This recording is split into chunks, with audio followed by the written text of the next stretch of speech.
جب وہ آپ کے ہاں تشریف لاتے تو آپ ان کی فوجی ٹوپی پہن کر بہت خوش ہوتے۔ اپنے ماموں سے جذباتی وابستگی کی وجہ سے آپ نے پاک فضائیہ کا انتخاب کیا۔ راشد منہاس پاک فضائیہ میں شامل ہونے کے بعد کوہاٹ چلے گئے۔ کوہاٹ میں تربیت کے دوران انہوں نے بہت سے اعزازات حاصل کیے۔ مزید تربیت کے لیے انہیں کوہاٹ سے رسالپور بھیج دیا گیا، جہاں انہوں نے فلائٹ کیڈٹ کی حیثیت سے جوڈو اور سیلف ڈیفنس کا کورس 1970 میں مکمل کیا۔ فروری 1971 میں پشاور یونیورسٹی سے انگریزی، ایئر فورس لا، ملٹری ہسٹری، الیکٹرونکس، موسمیات، جہاز کی ہوائی حرکیات اور ایئر انجن وغیرہ میں BSc کیا۔ بعد ازاں تربیت کے لیے کراچی بھیجے گئے اور اگست 1971 میں پائلٹ آفیسر بنے۔ ان کی پوسٹنگ PAF بیس مسرور کراچی میں ہو گئی۔ اس وقت ان کی عمر 20 سال تھی جب انہوں نے لڑاکا طیاروں کو اڑانے کی تربیت کا آغاز کیا۔ راشد منہاس نے اکتوبر 1969 کو، جب وہ PAF اکیڈمی رسالپور میں پڑھ رہے تھے، اپنے چھوٹے بھائی راحت اور انجم کو ایک خط لکھا جو ان کی سوچ اور جذبات کا آئینہ دار ہے، یعنی جو ان کی سوچ اور جذبات کو دکھاتا ہے کہ وہ کس قسم کے تھے۔ انہوں نے لکھا، تم اس دنیا میں آنے کا کوئی نہ کوئی مقصد رکھتے ہو جو تمہارے یہاں ہونے کی وجہ ہے۔ اس کی تکمیل کرنا تمہارا کام ہے۔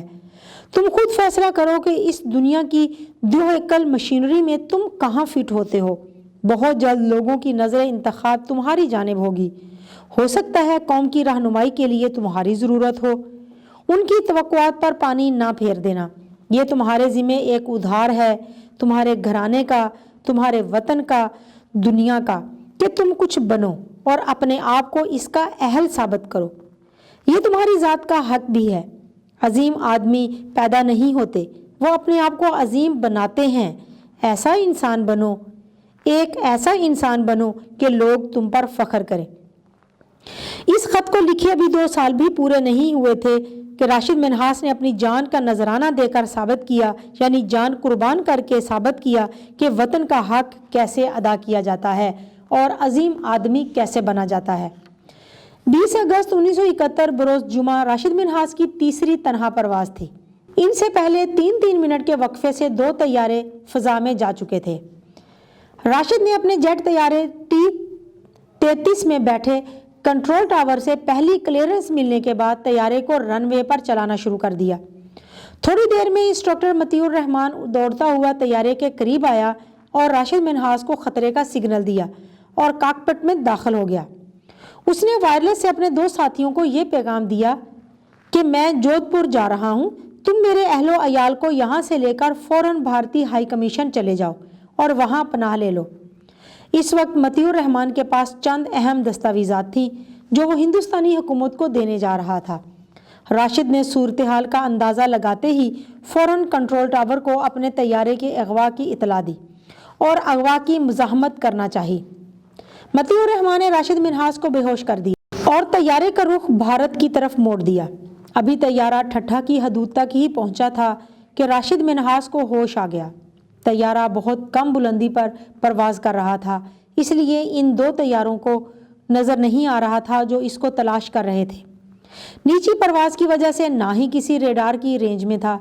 11:33 پر راشد منہاس نے پھر کنٹرول ٹاور کو اغوا کا سگنل دیا۔ اگلے 5 منٹ راشد اور غدار انسٹرکٹر کے درمیان طیارے کے کنٹرول کے حصول کی کشمکش میں لڑائی میں گزرے۔ مطیع الرحمان کی تجربہ کاری کی بنا پر راشد نے محسوس کیا کہ طیارے کو کسی محفوظ جگہ پر لینڈ کرانا ممکن نہیں رہا، تو انہوں نے آخری حربے کے طور پر جہاز کا رخ زمین کی طرف موڑ دیا اور طیارہ زمین سے ٹکرا کر تباہ ہو گیا۔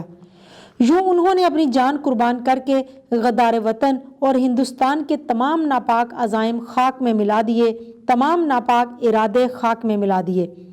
جس جگہ طیارہ گرا تھا اسے اب شہید ڈیرہ کا نام دے دیا گیا ہے، پہلے اس کا نام جنڈلے تھا۔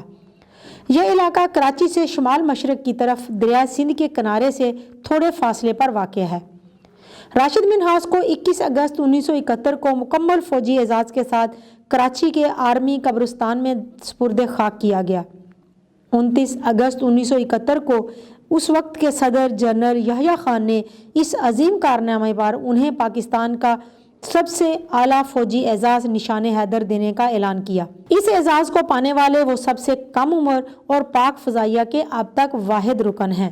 راشد کی شہادت پر پاک فضائیہ کے سابق commander in chief air marshal Noor Khan نے خراج تحسین پیش کرتے ہوئے ان کے والدین کے نام اپنے پیغام میں کہا، آپ کے فرزند کا ایثار، قربانی عظیم مسلح افواج کے افسروں اور جوانوں کے لیے حب الوطنی، جرأت مندی اور حاضر دماغی کی تابندہ مثال بن کر ہمیشہ یاد رہے گا، روشن مثال بن کر ہمیشہ یاد رہے گا۔ راشد منہاس نے آزمائش کا لمحہ آنے پر وہ کیا جو اسے کرنا چاہیے تھا۔ سپاہی کی شان یہی ہے۔ راشد نے اپنی تنظیم کے وقار اور وطن کی آبرو یعنی عزت کے لیے اپنی جان عزیز قربان کی ہے۔ نشان حیدر کا اعلیٰ ترین اعزاز اس کے پر نور سینے کو زیب دیتا ہے۔ زندہ قومیں اپنے وطن اور اپنی آزادی کے دفاع کے لیے ایسی قربانیاں دیا کرتی ہیں۔ پاکستان کا بچہ بچہ اپنے مادر وطن کے دفاع کے لیے ہمیشہ تیار رہتا ہے۔ پیارے بچوں، امید ہے کہ آپ کو آج کا یہ ویڈیو لیکچر بہت اچھی طرح سے سمجھ آ گیا ہوگا۔ اپنے تعلم کو پختہ کرنے کے لیے سبق کو دہرانا مت بھولیے گا۔ انشاءاللہ اگلی ویڈیو میں اگلے لیکچر کے ساتھ پھر ملیں گے۔ تب تک کے لیے اللہ حافظ۔